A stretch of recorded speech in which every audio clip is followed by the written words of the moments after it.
Hi dears, welcome to my dream lady designs. കല്യാണത്തിന് എനിക്ക് ചെയ്ത ഫ്ലവർ കട്ട് വർക്ക് അങ്ങ് ട്രെൻഡിങ് ആയിക്കൊണ്ടിരിക്കുകയാണേ. അതുപോലൊരു വെറൈറ്റി ഐറ്റം ആയിട്ടാണ് കേട്ടോ ഞാൻ ഇന്ന് വന്നിട്ടുള്ളത്.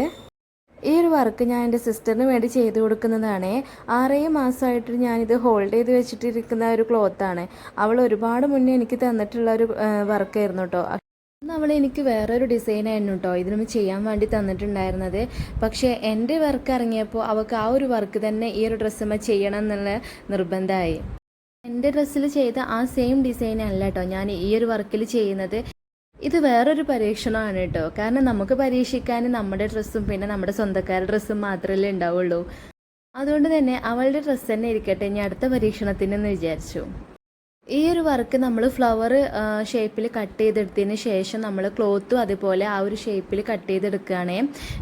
എനിക്ക് ചെയ്തിട്ടുണ്ടായിരുന്നത് ഈ ഒരു ഷേപ്പിലല്ല. അത് നിങ്ങൾക്ക് കാണാത്തവരുണ്ടെങ്കിൽ ഞാൻ ഡിസ്ക്രിപ്ഷനിൽ കൊടുക്കുന്നുണ്ട് കേട്ടോ. ആ ഒരു ഡ്രസ്സിൻ്റെ ഡിസൈൻ അതൊരു വേറെ ഫ്ലവർ കട്ട് വർക്കാണ്.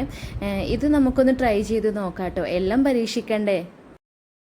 നമുക്ക് ഏത് കാര്യം നമുക്ക് അറിയാത്തത് ചെയ്യുന്നതാണല്ലേ നമുക്ക് ഒരു ഇൻട്രസ്റ്റ് എന്ന് പറയുന്നത്. എല്ലാവരും ഒരുപോലെയാണെന്ന് എനിക്കറിയില്ല കേട്ടോ. കാരണം ഞാൻ എന്തായാലും ഒരു വ്യത്യസ്തമായിട്ട് ചിന്തിക്കുന്ന ആൾ തന്നെയാണ്. കാരണം നമുക്ക് ചെയ്തുകൊണ്ടിരിക്കുന്ന ഒരു സെയിം സാധനം വീണ്ടും വീണ്ടും ചെയ്യുമ്പോൾ നമുക്കൊരു മടുപ്പ് തോന്നില്ലേ. അതുപോലൊരു ഐറ്റം തന്നെയാണ് കേട്ടോ ഞാൻ. എനിക്ക് വെറൈറ്റി ആയിട്ട് എന്തെങ്കിലുമൊക്കെ പരീക്ഷിക്കണം എന്ന് ആഗ്രഹമുള്ള ഒരാളാണേ. അങ്ങനെ ഫ്ലവേഴ്സ് കട്ട് ചെയ്ത് ആ ഷേപ്പിൽ കട്ട് ചെയ്ത് റെഡിയാക്കി വെച്ചിട്ടുണ്ട് കേട്ടോ. അതുപോലെ ഞാൻ ഈ ഒരു സ്റ്റോൺ ലേസ് ഇതുപോലെ റൗണ്ടായിട്ട് കട്ട് ചെയ്തെടുത്തിട്ടും റെഡിയാക്കി വെക്കുന്നുണ്ട്. അതെന്തിനാന്നുള്ളത് നിങ്ങൾക്ക് ഈ ഒരു വീഡിയോയുടെ ലാസ്റ്റ് മനസ്സിലാവും കേട്ടോ. ഇത് നമ്മൾ സെയിം ക്ലോത്ത് തന്നെയാണ് കേട്ടോ എടുത്തിട്ടുള്ളത്. ഇതിന് നമ്മൾ എടുത്തിട്ടുള്ളത് രംഗോളി മെറ്റീരിയലാണ്. ക്ലോത്തും അതുപോലെ നമ്മളുടെ ഡ്രസ്സിൻ്റെ മെറ്റീരിയലും ഈ ഒരു മെറ്റീരിയൽ തന്നെയാണ് കേട്ടോ. ഈ റൗണ്ട് നമ്മൾ ഈ ഗമ്മ് വെച്ചിട്ട് റൗണ്ട് ചെയ്തതിന് ശേഷം ഈ സ്റ്റോൺ ലേസ് വെച്ചിട്ട് ആ സെയിം റൗണ്ടിൽ ഇങ്ങനെ ഷേപ്പ് ചെയ്തെടുക്കുകയാണ്. എന്നിട്ട് പിന്നെ ആ ഒരു ഇത് നമ്മൾ കുറച്ച് കഴിഞ്ഞതിന് ശേഷമാണ് കേട്ടോ ഇങ്ങനെ കട്ട് ചെയ്തെടുക്കണേ. കാണാൻ നല്ല ഭംഗിയുണ്ടല്ലേ. ഈ ഒരു ഷേപ്പിനെ നമുക്ക് നമ്മുടെ ഡ്രസ്സിൽ കുർത്തീസിലൊക്കെ ഇങ്ങനെ വെച്ചു കൊടുത്താൽ നല്ല ഭംഗി ഉണ്ടാവും അല്ലേ. അങ്ങനെ ഈ കടമ്പയും കഴിഞ്ഞിട്ടോ. ഇനി നമുക്ക് ക്ലോത്തിൽ ഫ്ലവേഴ്സ് വെച്ച് കൊടുക്കാം കേട്ടോ. ഇത് ഞാൻ സ്കാലപ്പ് കൊടുത്തിട്ടുണ്ട് ഈ ഒരു ടോപ്പിൻ്റെ അടിയിലും പിന്നെ അതുപോലെ ഷാളിലും അതുപോലെ കയ്യിലും കൊടുത്തിട്ടുണ്ട് കേട്ടോ. ആ ഒരു സ്കാലപ്പിൽ വരുന്ന അവിടെയാണ് ഞാൻ ഈ ഒരു ഫ്ലവർ കൊടുക്കുന്നത്. ഈ സ്കാലപ്പിൻ്റെ അതേ ഷേപ്പിലാണ് കേട്ടോ ഞാൻ ഫ്ലവർ കട്ട് ചെയ്തെടുത്തിട്ടുള്ളത്. കാരണം ഫ്ലവർ വലുതും സ്കാലപ്പ് ചെറുതും അല്ലെങ്കിൽ സ്കാലപ്പ് ചെറുതും ഫ്ലവർ വലുതും അങ്ങനെയൊക്കെ ആയാൽ ഒട്ടും ഭംഗി ഉണ്ടാവില്ല. നമ്മൾ സ്കാലപ്പ് ഏത് ഷേപ്പിലാണോ അല്ലെങ്കിൽ ഏത് സൈസിലാണോ ആ സൈസിലാണ് നമ്മൾ ഫ്ലവേഴ്സ് കട്ട് ചെയ്യേണ്ടത്. അങ്ങനെ ഈ ഫ്ലവേഴ്സ് നമ്മുടെ ക്ലോത്തിൽ വെച്ചതിന് ശേഷം ഇങ്ങനെ സാധാ സൂചി നൂലും വെച്ചിട്ട് അതിൻ്റെ ഓരോ എൻഡ് ഭാഗത്തായിട്ട് ഇങ്ങനെ തുന്നി കൊടുക്കട്ടെ. അതവിടെ ഫിക്സ്ഡ് ആവാൻ വേണ്ടിയിട്ടാണ്. ഇത് തുന്നി കൊടുക്കുന്നതാണ് കേട്ടോ ഏറ്റവും ബെറ്റർ. ഒട്ടിക്കാൻ പറ്റില്ല എന്ന് ചോദിക്കാം. കാരണം ഒട്ടിക്കാവുന്നതാണ്. പക്ഷെ നമുക്ക് ഒട്ടിച്ച് കഴിഞ്ഞാലും നമ്മൾ ആ ഒരു സ്റ്റോൺ ലേസ് വെച്ചതിന് ശേഷം വീണ്ടും നമ്മൾ തുന്നി കൊടുക്കണം കേട്ടോ ഫിക്സ്ഡ് ആയിട്ട് നിൽക്കാൻ വേണ്ടിയിട്ട്. നമ്മൾ ഫ്ലവേഴ്സിൻ്റെ എല്ലാ എൻഡ് പോർഷനിലും തുന്നി കൊടുത്തതിന് ശേഷം ഇതുപോലെ സ്റ്റോൺ ലേസ് അതായത് ഷേപ്പിലനുസരിച്ചിട്ട് നമ്മൾ ഇങ്ങനെ ഒട്ടിച്ച് കൊടുക്കുകയാണ്. ഇതും ഒട്ടിച്ച് കഴിഞ്ഞതിന് ശേഷം നമ്മൾ സ്റ്റോൺ ലേസിൻ്റെ ഓരോ എൻഡ് ഭാഗത്ത് വെച്ചിട്ട് നമ്മൾ തുന്നി കൊടുക്കുന്നുണ്ട്. നമുക്ക് സ്റ്റോൺ ലേസിന് പകരം നമ്മൾ കട്ട് ബീഡ്സ് ഇതൊക്കെ യൂസ് ചെയ്യാമെന്ന് ഞാൻ മുന്നേ പറഞ്ഞിട്ടുണ്ടായിരുന്നു. ഞാൻ അന്ന് എനിക്ക് ടൈം ഇല്ലാത്തത് കൊണ്ടാണ് സ്റ്റോൺ ലേസ് യൂസ് ചെയ്തിട്ടുണ്ടായിരുന്നത്. പക്ഷേ സ്റ്റോൺ ലേസ് സത്യം പറഞ്ഞാൽ നല്ല അടിപൊളി ഒരു ഇതാണ് കേട്ടോ. അത് നമ്മൾക്ക് ഫിക്സ്ഡ് ആയിട്ട് നിൽക്കാൻ വേണ്ടിയിട്ട് നമ്മൾ വീണ്ടും തുന്നി കൊടുക്കുന്നേ ഉള്ളൂ. അങ്ങനെ നമ്മൾ ഒരു ഫ്ലവർ ചെയ്ത് അങ്ങനെ രണ്ടാമത്തെ ഫ്ലവറാണ് കേട്ടോ. അതിൽ മനസ്സിലാവാത്തവരുണ്ടെങ്കിൽ ഇതിലും കൂടി ഒന്ന് ക്ലിയർ ആയിട്ട് നോക്കും. ഒന്നും ഇതിലും പെട്ടെന്ന് മനസ്സിലാവായൊന്നുമില്ല. കാരണം നമ്മൾ കട്ട് ബീഡ്സ് തുന്നുന്നതോ ഒന്നുമല്ല. ഇത് നമ്മൾ സാധാരണ ഒരു ഫ്ലവർ നമ്മൾ ഏത് ഷേപ്പിൽ വേണമെങ്കിലും നമുക്ക് ഈ ഒരു ഫ്ലവർ കട്ട് ചെയ്തെടുക്കുക.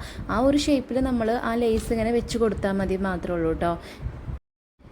ജസ്റ്റ് ഇത് തുന്നി കൊടുക്കുന്നത് തന്നെയാണ് കേട്ടോ ഈ ഒരു ടാസ്ക് എന്ന് പറയുന്നത്. കാരണം തുന്നി കഴിഞ്ഞാൽ നമുക്കവിടെ ഫിക്സ്ഡ് ആയി. പിന്നെ നമുക്കത് അലക്കിയാലും പോരും എന്നുള്ള പേടിയൊന്നും വേണ്ട കേട്ടോ. നമുക്ക് എങ്ങനെ വേണമെങ്കിലും അത് അലക്കി യൂസ് ചെയ്യാവുന്നതാണ്. ഞാൻ ഇതിനൊക്കെ യൂസ് ചെയ്യുന്ന ഈ ഗമ്മ് B7000 ഗമ്മാണ്. കാരണം ഈ സ്റ്റോണും ലേസും എന്ത് വേണമെങ്കിലും നമുക്ക് അത്ര പെർഫെക്റ്റ് ആയിട്ട് നിൽക്കണം എന്നുണ്ടെങ്കിൽ ഈ ഒരു ഗമ്മ് തന്നെയാണ് കേട്ടോ ഏറ്റവും ബെറ്റർ എന്ന് പറയുന്നത്. പക്ഷെ അതിന് നമുക്ക് 100% ഒന്നും പറയുന്നില്ല. അതുകൊണ്ടാണ് ഞാൻ വീണ്ടും അത് തുന്നി കൊടുക്കുന്നത്. നമ്മൾ ഒരു അലക്കൽ മാത്രമല്ല അലക്കുന്നത്, കാരണം നമ്മൾ വീണ്ടും വീണ്ടും ഇടുന്നതിനനുസരിച്ചിട്ട് ഇങ്ങനെ വെള്ളം സോപ്പും പൊടിയൊക്കെ തട്ടുമ്പോൾ അത് ഏത് പശനെയും നമുക്ക് പറയാൻ പറ്റില്ല. അപ്പോൾ അതുകൊണ്ട് തുന്നി വെക്കുമ്പോൾ നമുക്ക് കംഫർട്ടായിട്ട് നമുക്ക് അതൊരു ഫിക്സ്ഡ് ആയിട്ട് നിൽക്കുമല്ലോ. അപ്പോൾ അതിന് വേണ്ടിയിട്ടാണ്. ഫ്ലവർ ആണെങ്കിൽ പിന്നെ നമുക്കൊരു ലീഫ് വേണമല്ലോ അല്ലേ. അപ്പോൾ അതുകൊണ്ട് വേണ്ടിയിട്ട് ഇതിലൊരു വെറൈറ്റി ലീഫാണ് കൊടുക്കുന്നത്. വെറൈറ്റി ഇഷ്ടപ്പെടുന്നവർക്ക് ഇഷ്ടപ്പെടും കേട്ടോ. ഈ സെയിം സ്റ്റോൺ ലേസ് വെച്ചിട്ടാണ് കേട്ടോ. ഇത് ഞാനൊരു കട്ട് ചെയ്തെടുത്തിട്ടുണ്ട്. അത് ഞാനൊരു കണക്ക് നോക്കി കട്ട് ചെയ്തെടുത്തിട്ടാണ്. കാരണം എല്ലാ ലീഫും ഒരുപോലെ ആവാൻ വേണ്ടിയിട്ട് ഞാൻ എണ്ണി കട്ട് ചെയ്തിട്ടാണ് കേട്ടോ ചെയ്തിട്ടുള്ളത്. ഞാൻ എൻ്റെ ചെയ്തപ്പോൾ വേറെ ലീഫാണ് ചെയ്തിട്ടുണ്ടായിരുന്നത്. അത് കുറച്ച് ഹെവി ആയിട്ടുള്ളത് വലിയ ലീഫും വലിയ ഫ്ലവേഴ്സുമാണ് വെച്ചിട്ടുണ്ടായിരുന്നത്. അപ്പോൾ ആ ഒരു ലീഫ് ഇതിലേക്ക് മാച്ച് ആവായൊന്നും ഉണ്ടാവില്ല. അത് നമുക്ക് ചെറുതായിട്ട് കൊടുക്കാവുന്നതാണ്. പക്ഷേ ഞാൻ ഇതൊരു ഫ്ലവർ പരീക്ഷണമാണല്ലോ, അപ്പോൾ ഈ ഒരു ലീഫും കൂടെ ഇതിൽ പരീക്ഷിക്കാമെന്ന് വിചാരിച്ചു. ഞാൻ ആദ്യം ഇതിന് കട്ട് ബീഡ്സ് വെച്ചിട്ടുള്ള ലീഫാണ് കേട്ടോ കൊടുത്തിട്ടുണ്ടായിരുന്നത്. ആൻറ്റി കളറിലുള്ള കട്ട് ബീഡ്സ്. അത് വെച്ചിട്ട് എനിക്കൊരു നാക്ക് തോന്നിയില്ല. പിന്നെ അവൾക്കും അയച്ചു കൊടുത്തപ്പോൾ അവൾക്കും തന്നെ അതൊരു കംഫർട്ടായിട്ട് തോന്നിയിട്ടുണ്ടായിരുന്നില്ല. പിന്നെ ഞാൻ ഈ ഒരു സെയിം ലീഫ് വെച്ചിട്ട് തന്നെ ചെയ്താലോ എന്ന് പറഞ്ഞപ്പോൾ അതായിരിക്കും ഒന്നും കൂടി ഭംഗിയെന്ന് അവളും കൂടി പ്രിഫർ ചെയ്തിട്ടുണ്ടായിരുന്നു. അപ്പോൾ അതുകൊണ്ട് തന്നെ ഞാൻ അത് വെച്ചിട്ടൊന്ന് ഫോട്ടോ ചെയ്തപ്പോൾ അവൾക്ക് ഓക്കെ ആയിരുന്നു കേട്ടോ. കാരണം നമ്മൾ ആർക്കാണോ ചെയ്ത് കൊടുക്കുന്നത്, അത് സിസ്റ്റർ ആയാലും കസിൻസ് ആയാലും കസ്റ്റമറുടെ സാറ്റിസ്ഫാക്ഷൻ തന്നെയല്ലേ നമുക്ക് വലുത്. അപ്പോൾ നമ്മൾ എന്ത് ചെയ്ത് കൊടുക്കുകയാണെങ്കിലും എന്ത് ചെയ്യുകയാണെങ്കിലും നമ്മളത് കസ്റ്റമർക്ക് അയച്ചു കൊടുത്ത് അവർ ഓക്കെ ആണോ എന്ന്, അവരതിൽ വില്ലിങ് ആണെന്ന് ഉറപ്പ് വരുത്തിയാലും മാത്രമേ ഉള്ളൂ കേട്ടോ നമ്മൾ ആ ഒരു വർക്കായിട്ട് മുന്നോട്ട് പോവുള്ളൂ. അങ്ങനെ ലീഫ് കംപ്ലീറ്റ് ആക്കിയിട്ടുണ്ട്. ഇനി ഈ ഒരു സംഭവം എന്തിനാണെന്ന് നോക്കാം അല്ലേ. വേറെ ഒന്നിനും അല്ല കേട്ടോ. ഈ ഫ്ലവറിൻ്റെ നടുവിലായിട്ട് നമുക്ക് ഒഴിഞ്ഞു കിടക്കില്ല. അപ്പോൾ അവിടെ നമുക്ക് ഫിക്സ് ചെയ്ത് കൊടുക്കാനാണ്. അത് ജസ്റ്റ് ഞാൻ ഒട്ടിക്കുക ചെയ്യുന്നത്. അതും ഇതുപോലെ തുന്നി കൊടുക്കണേ. അങ്ങനെ എൻ്റെ ഈ ഒരു പരീക്ഷണം കൂടി വിജയത്തിലേക്ക് എത്തിയിട്ടുണ്ട്. അത് വിജയിച്ചിട്ടുണ്ടോ എന്നുള്ളത് നിങ്ങളാണ് കമൻറ്റ് ചെയ്യേണ്ടത്. ഇന്നത്തെ ഈ യൂസ്ഫുൾ വീഡിയോ നിങ്ങൾക്ക് യൂസ്ഫുൾ ആയിട്ടുണ്ടെന്നുണ്ടെങ്കിൽ നമ്മുടെ ചാനൽ ഒന്ന് സബ്സ്ക്രൈബ് ചെയ്യാനും പിന്നെ ലൈക്ക് ചെയ്യാനും അത് കമൻറ്റിലൂടെ അറിയിക്കാനും മറക്കരുതേ. ഇതുപോലുള്ള വെറൈറ്റി പരീക്ഷണമായിട്ട് നമുക്ക് വീണ്ടും കാണാമേ. പിന്നെ ഇത്തരം വർക്കുകളൊക്കെ നിങ്ങൾക്ക് ഇഷ്ടപ്പെടുന്നുണ്ടെന്നുണ്ടെങ്കിൽ നമുക്ക് ഓർഡർ തരാനുള്ള വാട്സപ്പ് നമ്പർ താഴെ കൊടുക്കുന്നുണ്ട്. എന്നാൽ പിന്നെ എങ്ങനെയാ, സബ്സ്ക്രൈബ് ചെയ്ത് കൂടെ അല്ലേ. Thank you for watching.